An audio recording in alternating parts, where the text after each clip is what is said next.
السلام عليكم. اسمع اطلق ودنيك الجديد. انا جبت لكم عاوتاني الجديد.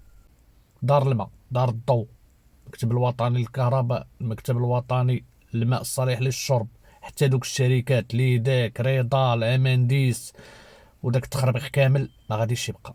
مجلس المستشارين، مجلس النواب صادق على القانون ديال الشركات الجهويه متعدده الخدمات، هذه هي السميه ديالها.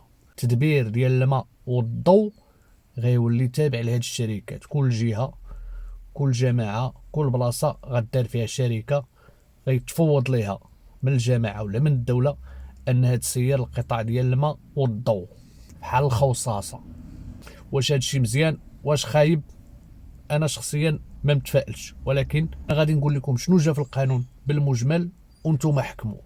اذا المكتب الوطني للكهرباء، المكتب الوطني للماء الصالح للشرب ما بقاوش، ماشي ما بقاوش، ما غيبقوش مكلفين بالتوزيع، انهم يدخلوا الضوء، يدخلوا الماء، المكانه ديال الضوء، المكانه ديال الماء، يتخلصوا في الضوء، يتخلصوا في الماء. هاد الامور كامله، هاد التدبير ديال توزيع الماء والكهرباء غادي يولي يتسند كما قلت بعقود لشركات غتنشأ خصيصا لهذا الغرض. ماشي شركات كاينه دابا، شركات غتنشأ، شركات مساهمه، وخص ضروري تكون مساهمه فيها الدوله. شنو يمكن يتغير وشنو اللي ما غيتغيرش، شنو الايجابي شنو السلبي، هادشي اللي غنقول لكم دابا على حساب اللي جا في القانون.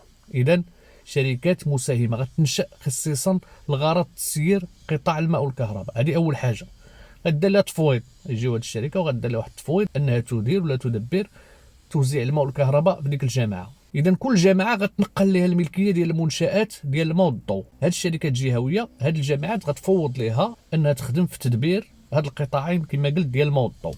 هاد الشركه غتنشأ، ماشي زعما شي شركه اللي موجوده دابا غتجي غتقول انا غنشد، لا، غتنشأ شركات مساهمه ويقدر يدخل فيها اي واحد. هذوك الجماعات اللي تدخلوا فيها مقاولات العموميه وحتى القطاع الخاص، ولكن بشرط ان الدوله تكون داخله ب 10% على الاقل. ثاني حاجه بالنسبه للناس اللي خدامين دابا في هذا المكتب الوطني للكهرباء ولا المكتب الوطني للماء الصالح للشرب، خصوصا لانهم اللي مازال تابعين للدوله 100%، هاد الناس ما غيتغير عليهم حتى شي حاجه حسب القانون. القانون فرض على هاد الشركات انها ما تنقص لهم، ما تحيد لهم، ما تجري عليهم، ما تقيسهم. مسائل ديالهم ديال الحمايه الاجتماعيه، التغطيه الصحيه، التقاعدات ديالهم، حتى الخلصه ديالهم. ما يمكنش شي شركه شدات مثلا لما في شي جهه ولا الضوء وتجي تقول لك اوديك الدوله كانت تخلص ب 5000 درهم، انا ما مسلكانيش غندير لك 4000 درهم. واش عجبك الحال؟ لا، ما عندهاش الحق، ما عندهاش الحق تنقص لهم، ما عندهاش الحق تحبس لهم المسائل ديالهم. اذا القانون حمى هاد الموظفين. بالنسبه للمواطن شنو يمكن يتغير؟ اللي يمكن يتغير انه الزيار غيولي كثر، تعطل في الخلاص، ما تخلصش في مره ولا ما تخلصش في الوقت. هاد الامور غتولي مزيره، لان هادو شركات خصوصا الا دخل فيها القطاع الخاص بواحد الشكل كبير تيقلب على الارباح. هذا استثمار، انا دخلت درت استثمار في هاد الشركه باش نربح، ما يمكنش انا نخسر. اذا دوك الغرامات الا كانوا تيغمضوا عليهم عينيهم هاد الايامات راه ما غيبقاش داك الشيء. التحيات ديال المواطن لا ديال المال لا ديال الضوء غيولي 10-0. حضاو راسكم ملي يخرجوا هاد الشركات كل واحد يبدا يخلص في الوقت ويمشي يراجع الكونطرا اللي كان دار مع اصحاب الماء والضوء، شنو عليه وشنو ليه. والناس اللي غيدخلوا من جديد مع هاد الشركات، ديك الكونطرا اللي غيعطيوكم تسنيوها قراوها مزيان، شوفوا شنو ليكم وشنو عليكم. بالنسبه للثمن، وانا هادشي اللي خالعني الصراحه، بالنسبه للثمن شحال غيولي يخرج في الضوء وفي الماء؟ الا كنا قلنا ان هادو شركات باغيين يربحوا، واش الثمن ديال الضوء والماء ولا داكشي اللي كتخلص دابا على الضوء والماء غيبقى هو؟ وزير الداخليه في البرلمان قال لهم هذاك الثمن راه كتحكم فيه الدوله، ماشي دوك الشركات. هذيك التسعيره كتحكم فيها الدوله، ما يمكنش يديروا هما شي ثمن اللي بغاو.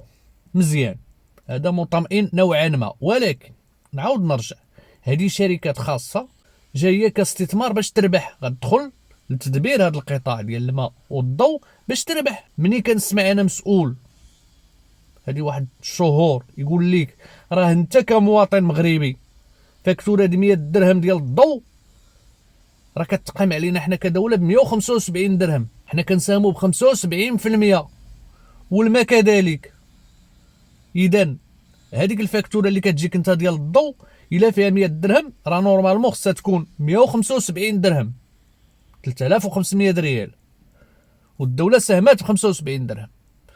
الا الدوله سلمات هاد التوزيع لهاد الناس هادو، واش غتبقى تساهم؟